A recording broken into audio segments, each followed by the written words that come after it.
Hello and welcome to my guide on all the basics in the game Dota 2. I am Bleepo. You might know me from appearing Flex streams. I occasionally play with him and shit talk in his chat quite often.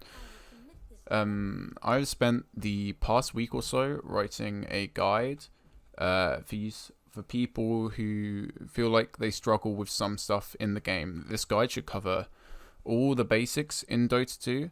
I want to put a disclaimer here. I am not good at the game. I'm legend, so I'm like slightly above average. If the average is Archon 5, which I think it is right now. So for this target audience isn't for the people maybe around me, but pretty much everyone under legend. So first of all, we'll be talking about drafting, hero matchups, and the meta. So drafting a good cohesive team is the first step in winning a game of Dota 2. If your draft doesn't synergize, it will most likely not work. From what I've seen from low MMR games, drafts are usually made on a pick-by-pick basis, meaning that rather than looking for a cohesive unit, teams are picked to counter what was picked before them. As an example, a Viper may be picked to counter a Bristleback, despite looking at the bigger picture, wherein it isn't really a good game for it overall. Teams could be left without a hard carry or a frontliner, which should do more damage to them than any Bristleback ever could. Dota 2 isn't two-dimensional. It isn't simply A counts B. Picking counters is of course very important, but it has to work with the rest of your team in mind. Well, what can be done to improve this? Well, first off, consider the entire state of the draft rather than the most recent pick. Does the Bristleback really have to be specifically countered, or can you play around it? The next thing is to consider is the tempo of the game. How will this play out over the next 25, 30, 45, 60 minutes? It doesn't matter if you're a Timbersaw having a really strong early game because you're up against a DK in lane. If 30 minutes later you're struggling to do much in fights because they have BKBs, Spirit Vessels, and their carry is way too big for you to handle, even if you counter it in theory. A while ago, I played a game as Phantom Lancer, and the enemy team had Leshrac. So with the logic of A beats B, it should have been a hard game for me. Instead of that, I ended up being super farmed because they didn't pressure me in the offlane, and so when the Leshrac came to gank me, I actually ended up turning and killing him instead. Stepping away from what I would call cookie cutter drafts is the next thing you should do. I call them cookie cutter because when you look at them on the draft screen, they just seem like really generic and basic.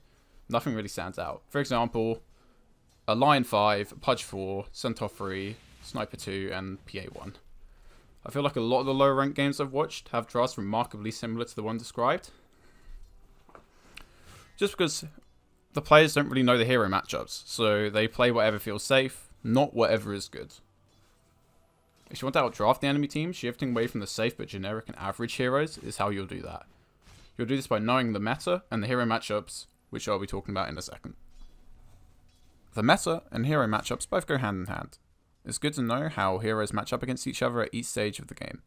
Sometimes, a hero perceived as bad can still be extremely good in a specific game. Hero could also be seen as being good in that specific game, but could also just be too weak and lose you the game instead. As you go down the ladder, the meta matters less and less, but it's good to know what's strong at the moment and what you should avoid. Right now, the hero with the lowest win rate, according to Dota Buff, in the Divine Immortal bracket is Outworld Devourer, being picked in 4.8% of games with a 43.21% win rate. Now, taking this knowledge into our draft, we know that OD is not a good hero at the moment, and you might avoid picking it to counter certain heroes and instead opt to pick something else which does the same job but better. It's important to know that we're also not writing off this hero. If it is truly a good game for it, go ahead and pick it. It's even better to know what's good at the moment. So let's do a similar thing and see what the highest win rate is, while remembering that sometimes a hero has a high win rate, not because it's good in general, but because it's specifically good in that game. An example of this is Arc Warden, with a win rate of 53.88%, but only a paltry 1.25% pick rate. The hero with a good pick rate of 8.27% and a win rate of 60.78% is Lycan. So you should know, if you need to pick a strong carry that can push and fight very early, you should pick Lycan 99% of the time. It does not mean, however, that Lycan should be picked every game and is not an instant win. Conversely, as you probably know, Pudge has a very high pick rate and is the overall most picked hero in Dota 2, but that doesn't mean it's good, just that it's a hero people find fun. Comparing pick rate to win rate, if the win rate is near 50% and the hero is being picked 20% of the time, it's probably fairly strong. Ember Spirit currently has a 49.57% win rate with a massive 23.84 pick rate. This shows how versatile Ember Spirit is, as he can easily fit into 23% of your games, being a solid pick if you're unsure what you want to play. What you can do now is to start looking further into data and find out what sort of Dota is being played. Are the games fast paced, or are they relatively slow, being won by a hard carry instead of a collective early push? It's established that Lycan is very good at the moment, so let's look at heroes that synergize with him and see if they're also strong. Beastmaster has an even higher pick rate of 13.17% and a win rate of 56.73%, and synergizes very well with Lycan, being another pushing hero that busts friendly units with the passive in a Beast Aura and items such as Vladimir's and Helmet Dominator. Chen, Enigma, Pugner, and Lone Druid are also doing very well in this patch, so it'd be pretty fair to conclude from the data that pushing and ending game quickly is one of the best ways to win a game of Dota 2 at the moment. Take this knowledge into your drafts. If it's a fast meta, as it is at the moment, pick around 14 fights and pushing early. If it's a slower meta, picking 4 protect 1 strats may be a more effective way to play Dota 2. It isn't hard to find out what's super strong at the moment, and it's important when drafting a winning team. The laning phase. After the draft, you go into the game, starting with the laning phase. There's no set time for the laning phase, as it's set on what your and the enemy's team draft is. If it's a quick pushing team like covered before, you might see heroes grouping up and taking objectives around 10 minutes before that. Sometimes you might find that you'll still be in lane farming around 15 minutes. It's flexible. Supporting in the safe lane, hard support. When laning as a support, there's a few things which you'll want to consider. 1. Harassing the enemies out of the lane. 2. The lane equilibrium, pushing and pulling. 3. Ganking and rotating. And 4. When do you want to leave and group up as 4 or 5? So we'll start with the first one. Harassing the enemies. When harassing the enemy, you want to try and be efficient with your resources. Specifically, your health and mana pools and your regen for both. You should use your health and mana to effectively trade with the enemy core and support, hopefully being able to do maximum damage with minimum resources, getting your opponents low enough so that with the help of your carry, you can successfully kill them. This means you'll want to get the most out of your consumable items you take to the lane, your tangos and mangos. If you're being aggressive in lane, you want to ship out salves and mangos so you can continue to harass and win the lane for your carry. You should be able to attack the opposing heroes while you're hidden in the trees, and the first attack will not aggro the creep wave. You can then move to the side and do it again. As if you attack again immediately, you'll have continued vision and the creeps will aggro to you. This is one of the best ways to harass in lane, as you'll minimize the chance that you'll disturb the lane equilibrium for your carry. What you don't want to do when trying to harass in lane is to splash the wave with your AoE spells and mess up the lane equilibrium for your carry. So now we're on to 2. The lane equilibrium, pushing and pulling. The lane equilibrium, simply put, is where 2 waves meet. Having a wave as near to your tower as it can be without entering its aggro range is key, as your opponents will have to move closer to get farm and XP, meaning that it's unsafe for them, as they will be further from the protection of your tower, so you can harass them more often and have more kill potential in the lane. It's also safer for your carry, as the opposing heroes will have to dive your tower if they want to get kills. You can control the lane equilibrium by pulling creeps. Pulling is when you aggro the neutral creeps to your lane creeps, having them fight and kill each other. If uninterrupted, this will deny gold and XP from the enemy team, as well as potentially resetting the lane equilibrium. The support can also then last hit the neutral creeps, getting themselves XP and gold, which will give them an advantage over the opposing supports. When pulling, try to make sure that the neutral creeps attack you, as this will increase the aggro range and makes it more likely that the lane creeps will aggro to them.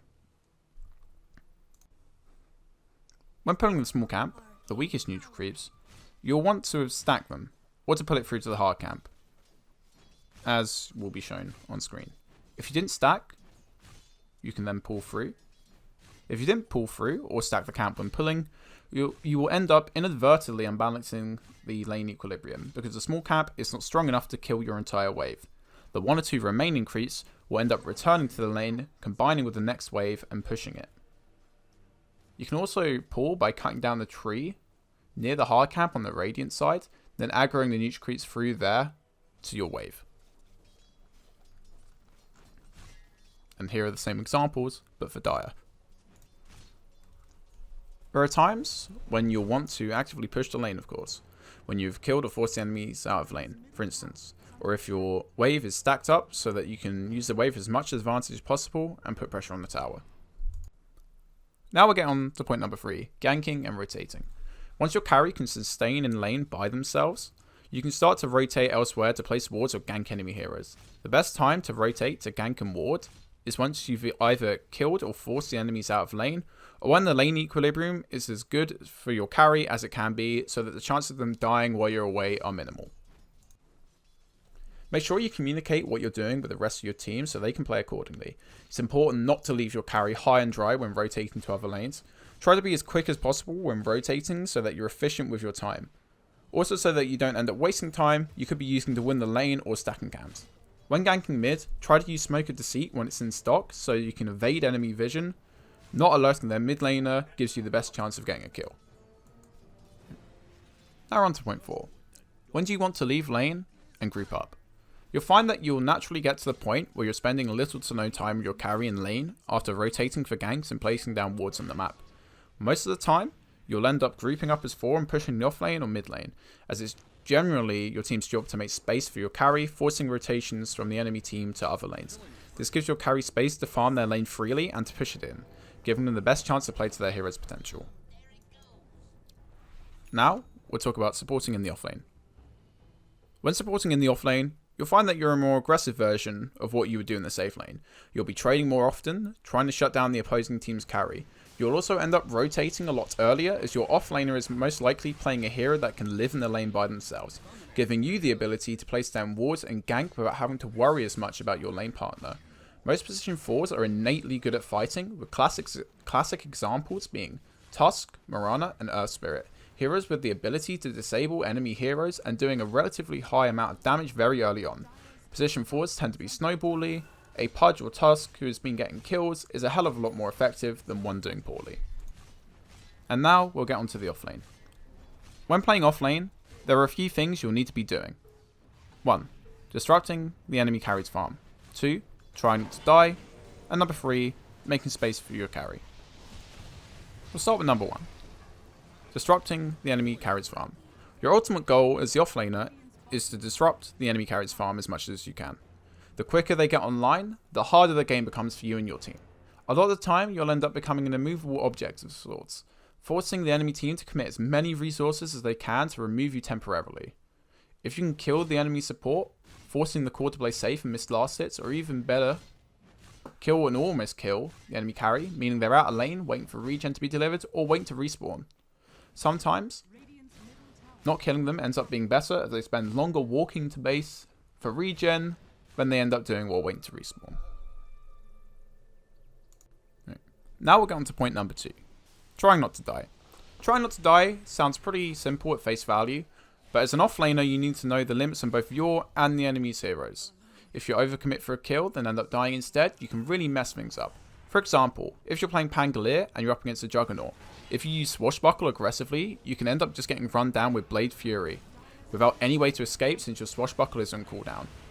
It matters less if you die trading with lives either with the carry or support, hopefully both, as in most cases, it will hurt the carry more than it hurts you. If you're struggling to lane, you can retreat to jungle, hopefully having enough levels and items to take camps, then return to the lane when it's under your tower. You can also try the creep skip, where you position yourselves between the enemy tier 1 and tier 2 tower, farm the wave, and then get out of there before the support and carry decide to kill you.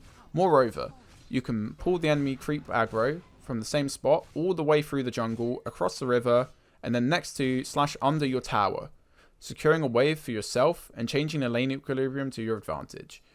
You might also use the smoke and position yourself between the enemy tier 2 and tier 3 tower, attacking the wave to break the smoke, then run around until the next wave spawns. You can then teleport to your tier 1 and wait for their wave to push since you would have stacked it up. If you're undisturbed while doing this, you can bring that stacked wave to the nearest neutral camp and farm the whole lot. However, only a few heroes can do this early, those being Bristleback and Batrider, and some require levels and items to do so. Call for help if available. No one wants to silently give the enemy carry free farm. If your other lanes are going well, you may be able to receive some help from your mid laner or hard support. Now on to part 3, making space for your carry. If the lane has gone well, you can start to try and push it in, putting pressure on the safe lane tier 1 and making it harder for the enemy carry to farm. You can also rotate middle or to the safe lane to try and gank, push in the lane and take the tier 1 tower. If you pressure the map and force rotations to where you are, as long as you get an objective or a kill in return for dying, it ends up almost always being worth it, as you're freeing up the map for your carry to farm or push in their own lane whilst no one's there. Now we'll start talking about mid lane. Mid lane is probably the most skill based role, and there's a lot to consider when playing it. For 1, the matchup. 2, trading regen. 3, the range creep and pulling creep aggro. 4, the runes. And 5, making the most efficient plays that you can. 1, the matchup. Although hero matchups have already been covered, the mid lane is where it most matters. Since mid lane tends to be 1v1 with the occasional gank, you need every advantage you can get. So if you can, it's helpful to get last pick so you can try and predict and counter what you'll come up against, assuming that your counterpart also has last pick. Knowing how to play around the skill set of the enemy hero and what to do in a bad matchup will come naturally with practice as you progress as a mid laner. 2, trading regen. You'll hear many players say that mid lane is all about trading regen. What this means is that you basically want to trade with them to force them out of lane and always have regen on hand so that you can continue to fight and farm in lane, hopefully possessing more regen than that of your opponent. A lot of low ranked mid players seem to neglect right clicking the enemy whenever possible. You should be trying to chip them down, forcing them to use that regen for relatively little effort. Just remember there is no cooldown of right clicking, it's the cheapest damage you can output in the lane. When you're going to try and kill the enemy mid laner, send out a salve beforehand rather than after, so that you're prepared if you don't get the kill and have to back up, or that if you get the kill, you can push in the tower without the threat of getting finished off by rotating support. Now we'll get on to number 3, the range creep and pulling creep aggro. Making sure the opponent doesn't deny the range creep is very important, as if it's denied, you lose out on 50% of the XP from it. The range creep is the most important creep in the wave as it secures you level 2 from the first wave and gives you the most XP by far. To secure the range creep and deny your own, you can pull creep aggro on the wave by attacking the opposing player, then walking back away from the lane. The creep should then change aggro to you and follow you for a few seconds, then reset back to hitting your wave, but repositioned to where they're hitting your range creep instead, which you can then deny a lot quicker and a lot easier than you normally could. This also makes it so that the melee creeps are in a less dangerous position as they are now further away from the enemy mid laner, and if they want to deny them, they'll have to walk up further forward. When doing this trick, the opposing range creep will oftentimes be surrounded by your melee creeps, which you'll need to secure with whatever cheap damage spell your hero has in its kit. For example, Lina could use Dragon Slave to quickly and safely get the range creep. You can also prepare the range creep. Preparing the range creep is when you do damage to it to where the enemy cannot deny it, and if they try to deny it, it will go into last hit range. If you're playing a hero like Kunkka, where you'll end up regularly splashing the wave when harassing the opposing mid laner, it's important that the range creep is prepared so you'll get the last hit if you end up cleaving the wave with Tidebringer. If you can pull this off successfully, you'll find that you will outlevel the enemy mid laner without even having to kill them. Now we got on to number 4, runes. Many mid laners end up purchasing a bottle. The use of bottle is to produce a solid amount of reusable health and mana regen that you can use at any time, along with storing the power runes in. Those being double damage, regeneration, arcane, haste, and illusion, which when picked up also refills your bottle to full. When used correctly, these can give you a massive advantage in lane or going to gank a side lane. Unless you really need the regen, it's recommended to hold on to the rune so you can use it when most effective. If you want to collect a power rune, make sure to push out your lane so you don't miss out on any XP and put pressure onto the opposing mid laner, as they will have to last hit under tower and will be unable to contest you collecting the power rune. When rotating to collect the rune, communicate with your team that you could gank a side lane. Getting a haste, double damage, or arcane can give you a massive boost to your hero's ability to get kills, whether dishing out large sums of damage from right clicks, low cooldown spell spam, or just running down whoever you find. If you've pushed out the wave before you leave to collect the rune, you should be able to successfully gank a side lane, making space for your carry, or disrupting the enemy carry's farm, and then return to lane without missing much, if any, XP and gold from the wave. Now we'll get on to point 5. Making the most efficient plays that you can. As discussed, the mid lane is one of the most skill-based roles in Dota 2, and as such, it's important that every play you make is as efficient as possible. Once most mid laners get a few levels, they can usually nuke out the wave with relative ease, with last hits being hard to contest, as creeps are usually going from 100% to 0% health. Once you've done this, you can then go and farm the nearest neutral creep camp, and then return to lane to repeat the process. Try and nuke out the wave so that you'll be able to get all the farm with time to spare, so you can then walk and stack the neutral camp, which you can then farm immediately or go back to the lane and push it in further. In doing this, you are maximizing your farming potential instead of just nuking out the wave and waiting inactively for the next one, which I see a lot of low MMR players do. Doing this, you could effectively be doubling your GPM. Try to learn how your hero peaks in power at each point in the game. Heroes such as Kunkka hits his first peak at level 6 when he gains his ultimate, Ghost Ship, and is able to catch and burst down almost any hero in the game by himself. If you know when your hero is strong, you can play effectively and efficiently, getting kills and maximizing your farm. If you end up in a tough lane, it's extremely important to know how to catch up. If you're playing a hero who can quickly farm camps, get your supports to stack as many camps as they can.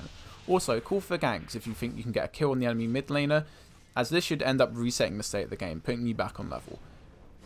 You can also gank the side lanes and try and push them in, so you can get gold from taking objectives. To sum this point up, you just need to think about what you're doing with your time.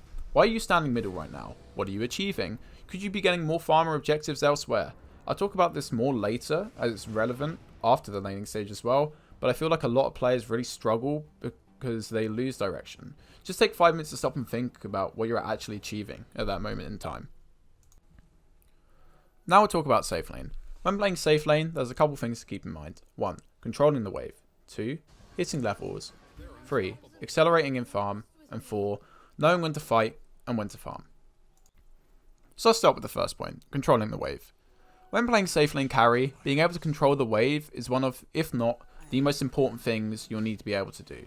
Keeping the wave in a safe position where it's easy to farm is key, as if the wave pushes up in the lane, it becomes harder to farm as you have to go further away from the safety of your tower, making it easier for the enemy offlaner to run you down.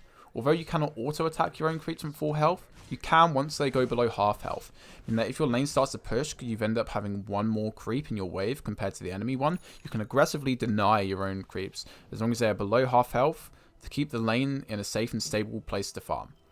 If you are struggling to get the wave in a safe place to farm, get your support to pull, which will hopefully reset the lane equilibrium, making it easier for you to farm. Getting your support to pull when necessary also gives you some amount of solo XP, which leads on to our next point. Number 2. Hitting levels. It's important to accelerate as a carry, and one of the ways you do this is by getting levels. This sounds pretty simple, but there's more to it than just what it says on paper. If you sit in lane with your support for the duration of the laning phase, you'll both end up with the exact same level, as the XP has been split between you and them for that period of time evenly. Let's take a carry such as Anti-Mage as an example. Anti-Mage can farm at an incredibly fast pace once he gets levels in Blink. At max level, it has a cooldown of 6 seconds. Thus, if you're behind on levels, you'll end up farming slower as Blink will be on cooldown for longer. Basically, the levels you get from the lane have a much higher value on you, the carry, than it does on your support. What you can do is have your support run out of XP range when you're last hitting under tower, as a lot of the time the wave will be doubled or even tripled, and as talked about in the mid lane section, the range creeps give a large amount of XP, so make sure you have as much of that for yourself. Also, if you find that you are comfortably winning the lane, tell your support to rotate elsewhere, as if they stay in the lane they might just be sitting idle if the enemy offlaner has retreated to the jungle, taking XP you need by doing quite literally nothing. Your support can get XP and gold when pulling the lane and buy the Tome of Knowledge at 10 minutes in to make up for the deficit, so don't feel bad about forcing them away at times, since it will end up making your heroes stronger overall and giving you a better chance to win the game. Now we'll talk about point number 3, accelerating in farm. This one's pretty obvious, but for some players, they don't know how to truly accelerate their farm. Accelerating your farm as a carry is all about farming patterns and smart movements. The less time you spend walking around is more time you spend farming your items. Think about what you're going to do next. You just farm the wave? Now what? Once you're at the point where you have levels and basic items, upgraded boots and some stat items, you should be able to push out the wave, then farm the nearest hard camp, then return to your lane. This process can be easily repeated to maximize your farm without any real effort or thought. Have your support go and stack camps so that the time you're spending farming neutrals is worth more. But do remember, lane creeps are worth a lot more than neutral creeps, so always prioritize farming those first. Then go hit neutrals once the wave is pushed all the way out. Now we'll be on to number 4. Knowing when to fight and when to farm. Knowing when to stop farming and start fighting, whether that's 5-manning or just killing the heroes that you're laning against, is important. You may end up fruitlessly chasing the offlaner for a few minutes, missing out on vital XP and gold from the wave. You'll find out as you play how each offlaner works, how to play against them, and how you can successfully kill them. Do they have a spell they can use to escape, or do they have a large health pool and a stun they can use to disengage? As a general rule, don't chase to the ends of the earth to get a kill. If you miss out on 2 waves in the process while you chase the enemy hero into the jungle, you haven't actually gained anything. The best process to get kills in lane is to let your support do the majority of the work, chipping down the offlaner or the enemy support. You can then walk up and finish them off, staying near the wave meaning you'll get the maximum amount of gold and XP possible. It really depends on the hero you're playing when deciding to start grouping up with your rest of your team. A Lycan will want to group up a lot quicker than an anti-mage, but if there's a fight that is easily accessible, in which you can believe you can get 1 or more kills without disrupting your farm, it's usually a good idea to join in, then go back to farming the lane and neutrals until it happens again. You can skip this next bit, as it involves a fair amount of maths, and you don't really need to know it, but it can help you visualize the numbers and the amount of gold and XP you'll get when going to a kill compared to farming the wave. The value of kills comparison. Here's some interesting numbers. The average wave in the first 0 to 5 minutes is worth around 158 gold if you get every last hit, also giving 240 XP, which is then split evenly between you and your support if they're in XP range. 120 for you, 120 for your support. If you kill a hero, the average gold bounty is calculated with the following formula.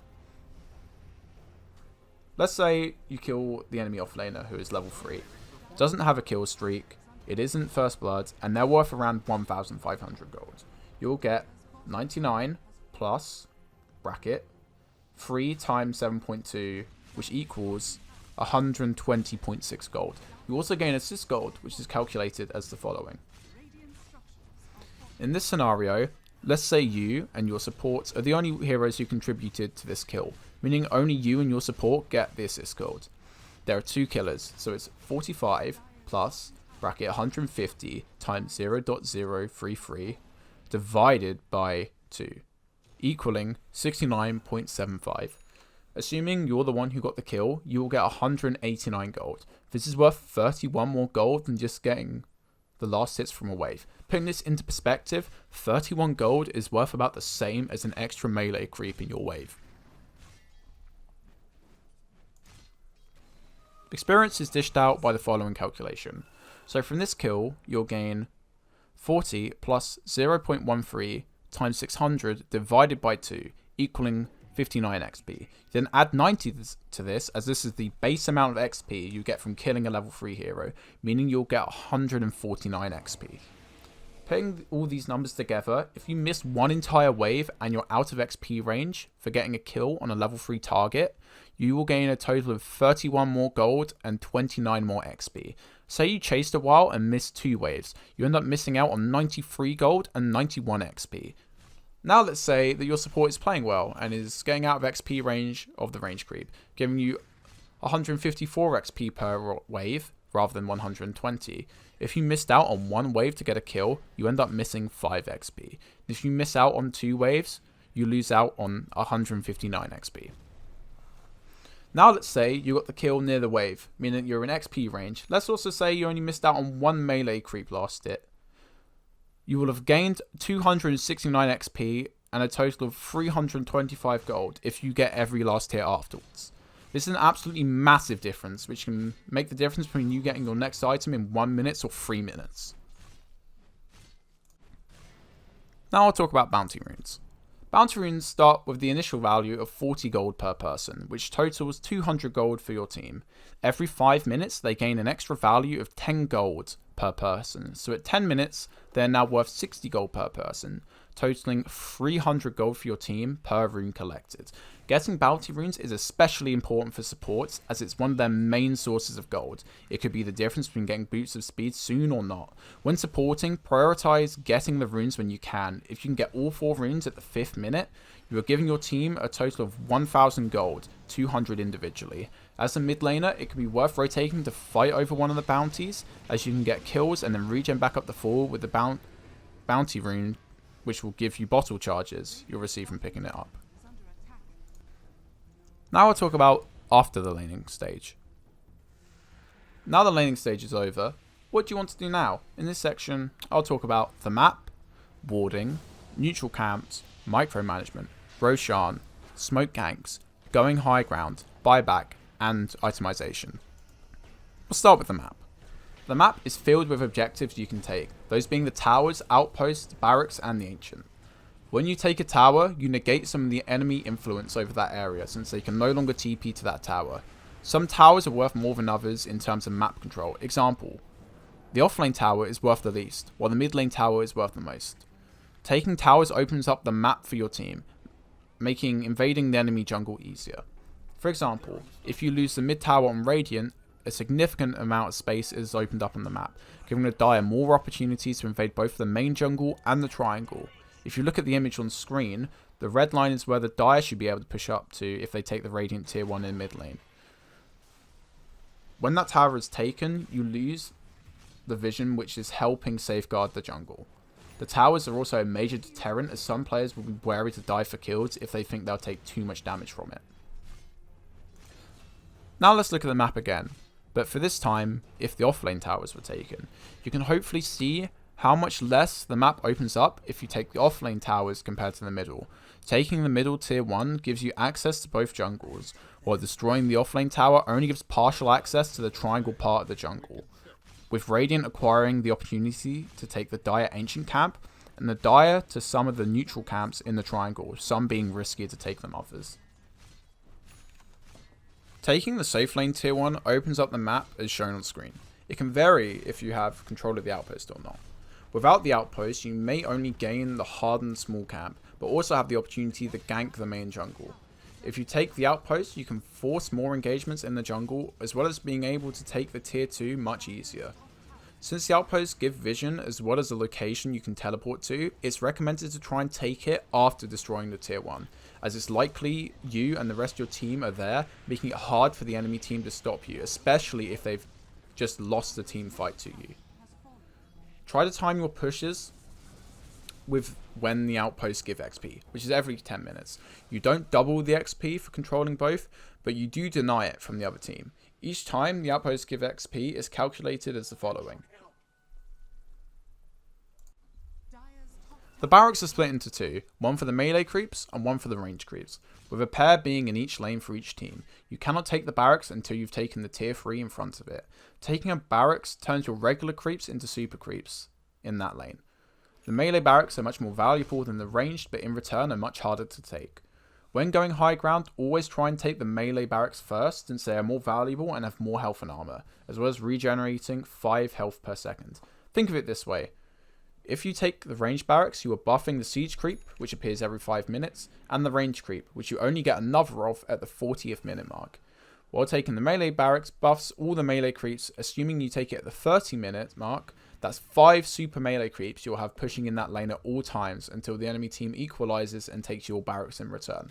Also, imagine pushing high ground and you successfully take the ranged barracks. Then you start to take the melee one, but the enemy team is almost fully respawned. You'll most likely end up having to back up, leaving the melee barracks on half health or so, slowly regenerating back up to full. If a building is denied, the gold bounty is split 50-50 between both teams, making it important to try and deny towers when they go in range, which is when they are under 10% health. Do not deny barracks unless they are about to be destroyed, as they are still worth more standing on 10% health than they are dead. Once you've taken all of the enemy barracks, you'll get mega creeps in every lane, which are much stronger than regular and super creeps, as well as give a much smaller golden XP bounty. Now we'll talk about warding. When deciding where to place wards, there are multiple factors you should consider. 1. Where does it give vision? 2. Is the vision this ward gives actually valuable? And 3. Does the enemy team know I've placed this ward, and if so, where is their vision? When warding, you have to think about where the ward is giving vision, and the reason for placing it there. You place a ward in the mid lane at the start of the game to give vision of possible enemy ganks, and to see where the power rune is. That is the use of that particular ward. I feel a lot of the time, low MMR players just ward for the sake of it, not fully understanding the impact of the ward other than it gives vision in an area. Although they understand the basic purpose of warding, the reasons for doing so are much more advanced than what it is on paper. Here's a great example. A Witch Doctor is warding the Radiant Triangle. There are 3 main spots you can ward. You can ward the cliff nearest the offlane tier 1, giving vision around the secret shop, and you can replace the vision from the tier 1 if it gets destroyed. You can ward by the stairs, giving vision into the river, which can spot ganks from there. You can also ward on the cliff nearest the tier 2 tower in the mid lane. Now each of these spots have their own advantages and disadvantages, the cliffs giving the most vision since they're the highest point in that area, but are the most obvious and common ward spots in the game, making them an easy target to be dewarded. The ward spot by the stairs gives less vision, but can spot rotations from the river, making it much safer for your cause to farm the triangle. The laning stage has ended not too long ago, and the middle tier 1 has been taken. Where would the best place be to ward? Well, as we haven't stipulated that the tier 1 in the offlane has been taken, we can still say it's providing vision there, and stopping some rotations from that direction, meaning warding the cliff nearest the secret shop is not the most valuable spot for your precious ward. The cliff nearest the tier 2 middle is too deep to give any valuable vision, giving information you'd already know from the vision provided by your wave, so we can successfully deduce that warding the stairs to spot rotations is the most valuable place, especially since knowing what we learnt from taking towers and the map control you lose when a tower is destroyed, that the Dire now have access to the triangle and may look to gank from there. If you're going to ward an area which you believe the enemy team has previously pushed into, make sure to place down sentry wards, as it's likely they have warded wherever they went to. Use the sentry wards first, so that if they have an observer and a sentry ward down, they will not see you place your own observer wards. Also try not to ward where you just dewarded, as it's likely the enemy support will walk back over there and stick down a sentry and will find your sentry and observer ward. If the enemy team has the ability to go invisible, place down sentry wards with every observer ward, as well as placing them down in lane, and always have one on hand so that you can place it down if a team fight occurs, or for when pushing towers. Make sure you have true sight up where your cores want to farm so that they can't get caught out so easily. Knowing when to ward aggressively and when to ward defensively is key, as if you ward aggressively deep in the enemy triangle, then proceed to never go there again because your team is now behind, the ward won't be as useful as it could have been if it was placed elsewhere. For example, the Witch Doctor wants to place some aggressive wards in the enemy jungle. Here's a few options. You could ward the cliff, giving vision of enemy movements around the middle tier 1, showing enemies entering the jungle from there, and giving vision of the neutral camp. He could also ward slightly deeper, placing the ward near the stairs, giving similar vision, showing rotations from the tier 2 middle and the camp on the low ground. He could also ward by the stairs above the outpost, on the highest point of those stairs. If you place it lower down, it will be in range of the outpost, which gives true sight, and it will be a free deward for the Dire. This ward will spot rotations from the enemy heroes farming the jungle, as well as being really useful when you want to push the tier 2, as you can spot heroes waiting on the high ground. You can place a ward near the stairs below the outpost as well, which will spot rotations from heroes moving across the jungle to the top lane and vice versa. Finally, you can ward above the stairs, which connect the jungle and the river, giving greater vision of the jungle as a whole, but this spot is fairly common, so it may get dewarded quite fast. These wards all do a similar job, all with their own advantages. Just remember when you're warding to mix it up. Try not to ward the exact same place twice, as you'll just be asking to get dewarded. If you're pushing top, place a ward above the outpost. If you're wanting to make plays mid lane, place one on the cliff or by the stairs. When aggressively warding, make sure to place down a sentry first, so that you can remove the enemy team's defensive vision. If you find that they have vision down, Place your observer elsewhere so that they'll be left guessing when they remove your sentry. It's also recommended that you use smoke when trying to aggressively ward if none of the enemy team are showing on the map, as you could end up walking up the stairs and into the enemy team, who will then promptly kill you. If you smoke, you'll get a forewarning if someone is nearby, as it will break even if you don't see them. So if you go to ward and your smoke breaks, you have more time to try and get out of danger. If the enemy doesn't have vision of you at the time, you may end up being able to successfully de-ward and get out without them realizing you're even there. Now we'll talk about the neutral camps. There are 4 types of neutral camps: the small camp, the medium camp, the hard camp, and the ancient camp. Roshan is also a neutral creep with his own camp, but will not be included in this just for simplicity's sake and will be talked about later. The small camp is the weakest camp, located behind each outpost near the top and bottom lanes. It spawns a variety of weak creeps which you can use to farm early on or to use to pull the lane. On average, you'll get 66 gold and 103 XP from farming a small camp, so do not prioritize farming this camp, only do so if it's in your path. The camp's best use by far is to pull the lane. The medium camps are spread across the map shown in this image. The medium camps, along with the hard camps, are your bread and butter of farming the jungle, being relatively easy to farm, providing 80 gold and 135 XP on average. If you've been forced into the jungle early, these are the camps you'll be looking to take. The hard camps are spread across the map shown in this image. The hard camps, as I'd said, are a staple of what you'll farm in the jungle. Being harder to farm, as mentioned in the name, the hard camps will provide a larger bounty for farming it, giving 101 gold and 162 XP on average. The hard camp may have similar creeps to the medium camps, but will be more numerous. For example, there may be 3 centaurs in the camp, 1 large creep and 2 small creeps, rather than just 1 large and 1 small. The ancient camps are located here on the map. The ancient camp is the hardest camp to farm, but provides the most gold and XP. 173 gold and 261 XP on average. The Ancients are the most valuable camp to stack and farm. If you're playing a hero such as Templar Assassin, you can take the Ancient camp very early on, giving you a huge boost to your net worth and level. If a hero like TA is on your team, make sure to stack the Ancients so they can abuse the fact that they can take Ancients extremely early and snowball from there. The Ancient camp is the camp most comparable, value-wise, to farming the wave. As said earlier, the wave is worth around 158 gold between 0 and 5 minutes, with each creep gaining 1 gold in value every 7.5 minutes, as well as being worth 240 XP. The creep wave is a lot easier to farm than any of the neutral camps, as you don't have to worry about tanking damage from the creeps, as that is the job for your own lane creeps. So from this, we can gather that you should always prioritize farming the lane creeps first, as they are worth a lot more and are a lot easier to farm. Pushing lanes also gives you vision further up the map and will eventually force the enemy team to rotate so that they don't lose towers to creeps. Just be careful if you push far up from safety to farm the lane, that you'll be showing on the map and the opposing team may decide to come gank you. As we know, farming the jungle is not as valuable as farming the lane. You'll need to make it worth your time, spending as little time as possible getting the maximum amount of farm as you can. This is where farming patterns are important, knowing how to effectively and efficiently move around the jungle, wasting as little time as you can. The longer you walk for, the less you're farming. When you kill a neutral creep, there is a chance that it will drop an item after the 7th minute, dropping up to 4 for each team from each tier. These items are always useful to have as they fill their own slot in your inventory, meaning you won't have to swap out any of your own items if your inventory is full.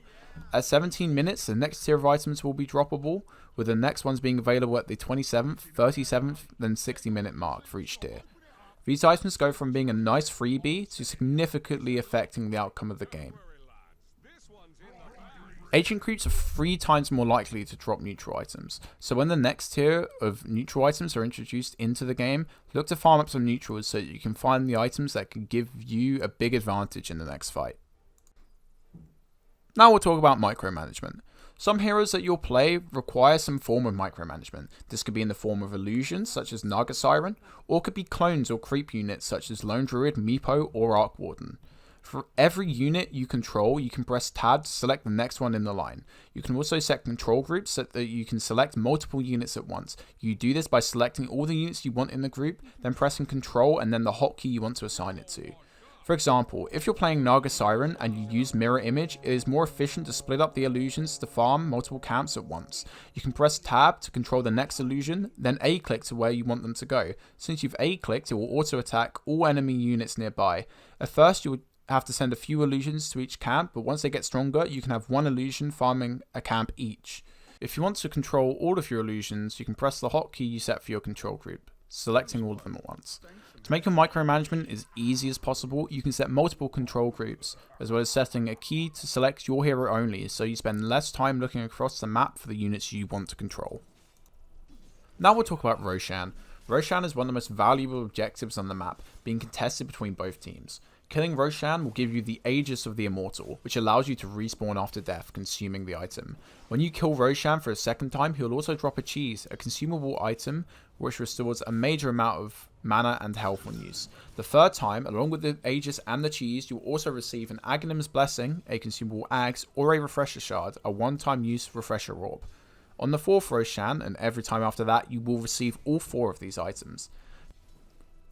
Taking Roshan without having vision up on the map is risky, as your hero's vision is blocked significantly while inside Roshan's pit, meaning you will be at risk of being ganked while inside the pit, especially if you're playing up against heroes such as Earthshaker or Axe, who can do serious damage to grouped up enemies.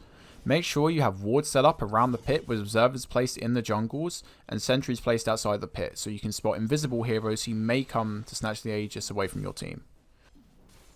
You will usually want to take Roshan once you've won a team fight or got a pick off, so it's harder for the enemy team to contest, as their big team fight spells most likely will be on cooldown, as well as that they'll be missing heroes if you successfully got kills. If you've won a fight, you can go down the lane and try and force buybacks from the enemy team, then back up and then take Roshan. Now we'll talk about smoke ganking. When you look to smoke gank, it's recommended that you set up with aggressive wards, giving vision into the enemy jungle so that you can find and kill the best target possible. Make sure you place down a sentry where you're looking to use your smoke, since you don't want the enemy team to see that you've used the smoke, as they'll be able to react and avoid your gank.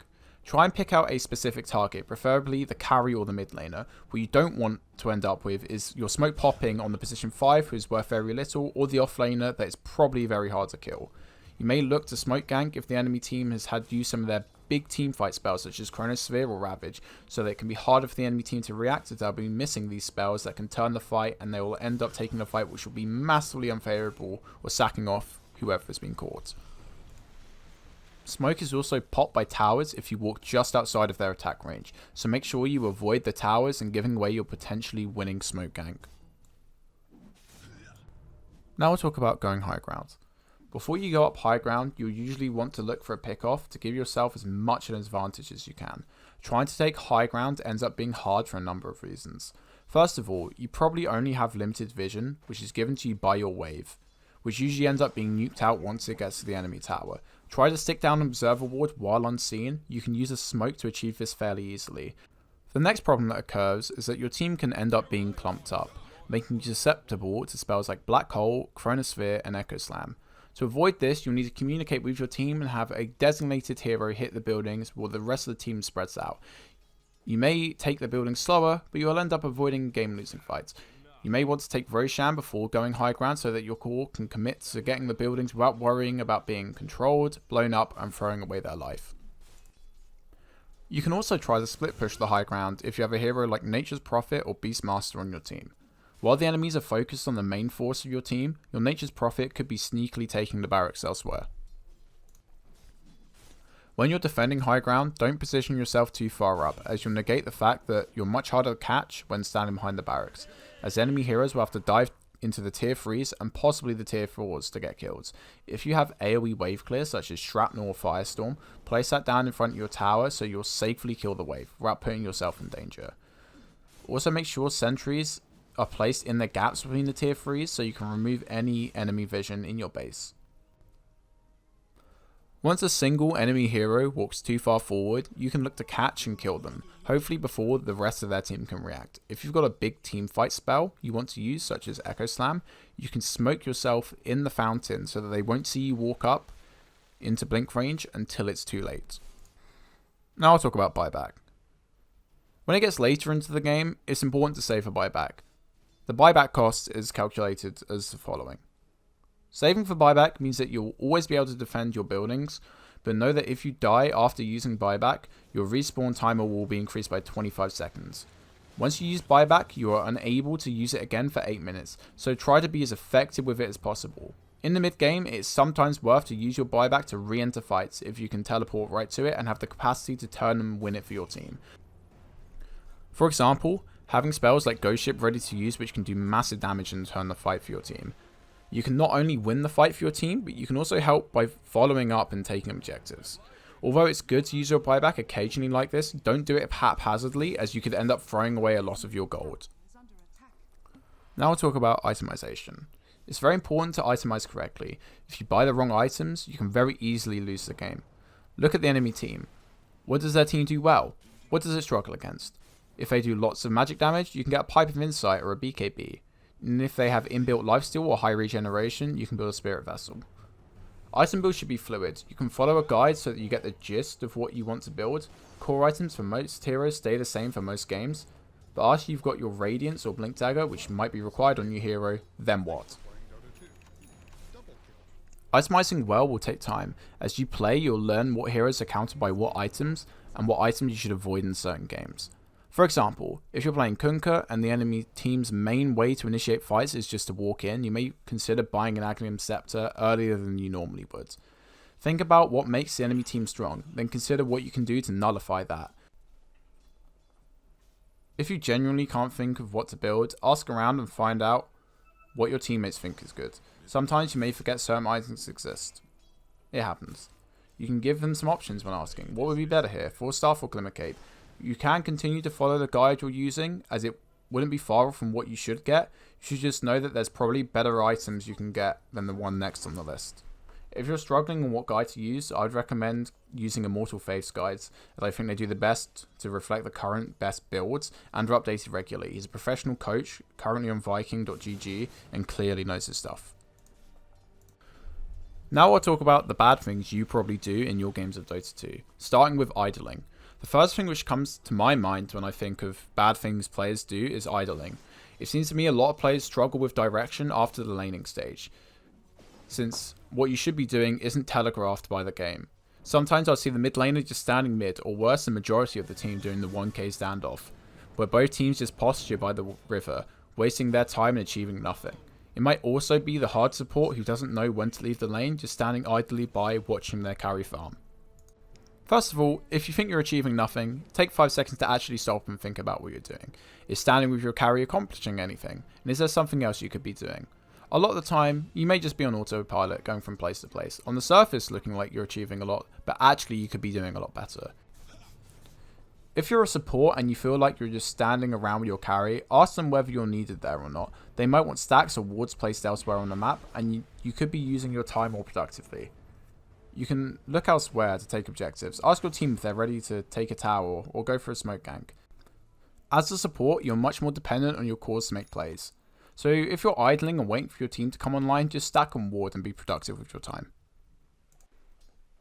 If you're playing a core role and you think that you're idling or an autopilot, once again, take a couple of seconds to assess the game. Are you ahead or behind? Does your team have the ability to force a winnable fight? When does your hero peak? And when do their heroes peak? Idling as a core is a lot worse than idling as a support. When you're playing support, there's only so much you can do, because as I've said before, you are dependent on your cores to make plays on the map. When you're a core and you're idling, you're wasting your farming potential, which will slow down your item timing, and you may hit your peak slower than you could have. You may also end up missing your peak entirely, putting the game in jeopardy. Communicate with your team. See how they're farming. What is checking the enemy's items so that you won't end up being surprised when you take the fight and it turns out the axe has a blink and catches your backline. Make your time useful. Can you take a fight instead of farming the jungle for the 10th time? Instead of running into another bad fight, are you close to getting a big item such as BKB on Manta style, which could win you the fight next time? Autopilot doesn't always mean you're just AFK farming. It could also be where you're just running into poor fight after poor fight. It goes both ways. Next thing I'm going to talk about is poor camera work. I would say this applies to a lot of people in the low MMR brackets. Have you ever watched one of your replays back? You might notice that your camera is centered on your hero at almost all times. And you may think, well, what's wrong with that? But the more of the screen your hero covers, the less information you're seeing about the enemy team and their movements. For example, you might miss the Wraith King, who's just got his blink dagger, walking into range about to blink on you, and you wouldn't be the wiser. When walking across the lane or to the jungle, you don't need to be watching your hero make their way. You can use this time to check enemy items, see if you can spot their supports placing wards or rotating across the map. This links back to idling in a way. There's things you can do with your time that are more productive than just staring at your hero move along the lane or jungle. In this case, it's seeing enemy items and seeing if you can spot rotations and looking for enemy heroes who are out of position that you can kill. The next thing is that I see a lot of people not buying Quelling Blade on their melee cores. There's no situation where you don't buy Quelling Blade on a melee core, even if you're playing a high base damage hero. For example, CK appears to have a high base damage value, but his variance on this damage is 51 to 81, meaning that you may low roll for 51, but you may also high roll for 81. This means it is value getting your Quelling Blade, as it will add 18 damage to every creep that you hit, making that 51 damage into 69 damage, making it a lot easier to get CS. Quelling Blade is also easily one of the best investments you'll make in the game, since it costs you 150 gold and will pay for itself if you get every CS in the first wave. Quelling Blade also only costs 150 gold, meaning that if you get every last hit in the first wave, it would have paid for itself already. It is one of the best investments you can make in a game of Dota 2. Next up is buying Magic Wand before boots and other poor item choices. Another thing that I see that a lot of low MMR supports do is finishing their Magic Wand before getting their brown boots. As a support, you're spending an extra 250 gold to upgrade your stick, which will then only provide you +3 all stats and 10 potential more charges. Unless you're getting kill after kill in lane, 250 gold is really hard to come by. It can be better spent on getting brown boots, which will be much more useful as it gives you more move speed, making you better at getting in and out of ganks, which may be vital for finishing off the mid laner or getting away from the enemy offlaner. Another thing I see, especially online, is upgraded boots or even brown boots into Aghanim Scepter. The amount of time it takes for a lion to farm 4.2k gold takes way too long. The hero has no way to farm other than using its stun every 12 seconds, which is not enough damage to kill a creep wave from full health. Rushing Aghanims also doesn't help Lion overcome his weaknesses, which are his lack of mobility and that he has no inbuilt saves. For the exact same price of Aghanims, you can purchase both a Glimmer Cape and a Force Staff to fix those problems. And this will help your allies a lot more than having AoE Finger of Death with a shorter cooldown ever could. When building upgraded boots, the part that you'll almost want to get first is the boots speed. I see a lot of people getting Ring of Regen or Windlace first for their Tranquil boots before getting the boots speed. Just for gold efficiency alone, double the cost of Windlace, you get over double the move speed for your brown boots. Plus 20 for 250 gold compared to plus 45 for 500 gold. And as discussed before, you can do a lot more with brown boots than you will with Windlace and Ring of Regen. If you're going to buy Ring of Regen because you've got the money and you're low on health, just ship out a healing salve instead and save the extra 115 gold on your brown boots. The next thing is not valuing instant regen in lane. I think that supports and cores alike at low MMR don't value instant regen as much as they should. It's not as bad as it was, but I still see people sticking around in lane with 150 health instead of shipping out a healing salve. This is especially bad in mid lane as you're essentially sacking off your own lane and giving the opposing mid laner a free game. Sitting around with low health, not being able to contest the farm, but sticking around because you feel like you're doing something while in fact you're just wasting your time. I also see supports sit around with low health or mana, unable to harass in lane but still sapping XP from the core. There's two things that they can do: get a salve and mango sent out, or get killed by the enemy tower. If you haven't taken damage from the enemy hero in 20 seconds, and you get killed by a tower, the gold is split evenly between everyone on the enemy team. You'll also be far enough away that they probably won't get XP either. Don't buy Clarities when in lane, since it regenerates too slowly and it's probable that it'll get cancelled. It isn't worth the cost. Buy Mangoes instead, which give you instant mana regen and a little bit of passive health regen. You can pop them when you need the mana and benefit from the slight increase in health and regen you'll receive while they're in your inventory. The next thing is not tread swapping or other stat inefficiencies. If you can swap power treads effectively, you will save yourself a lot of mana over the course of a fight. Treads give 10 stats to whatever tribute they are set on. 10 strength is equal to 200 maximum health and 1 health regen per second. 10 agility is worth 1.6 armor and 10 attack speed, and 10 intelligence is worth 120 max mana and 0.5 mana regen. When you want to cast a spell, tread swap to intelligence beforehand, giving you 120 max mana, then swap back to your primary attribute. Since it changes max mana, not current mana, you will be left with more mana than if you didn't tread swap. If you're being ganked, you can swap to strength treads to give yourself an extra 200 health. Another thing you can do is backpack your strength stat items when using a salve to lower your max health points, then putting your stat items back into your inventory, giving you more effective healing overall. As when you swap your items back in, your HP percentage stays at 100%, but that 100% is worth a lot more than it was before. Say if you want to heal to 1000 health, you remove 10 strength, putting your max health to 800. You heal all the way to 800 and swap your items back in, you'll now be at 1000 health. The next thing is forcing fights, overcommitting and diving the towers. Forcing fights is a staple of low MMR games. I've seen carries dive towers with no concern of being rotated on, trying to get kills on a support, then being rotated on, then dying under the tower multiple times. If you spot the enemy team trying to force fights, think tactically. Do you have your spells ready to go? Have you just got a big item sent out? Does your team have teleports ready? Don't just try and fight because you think you've got nothing better to do. If you force a bad fight and lose, you could end up completely messing up the tempo of the game, putting your team on the back foot.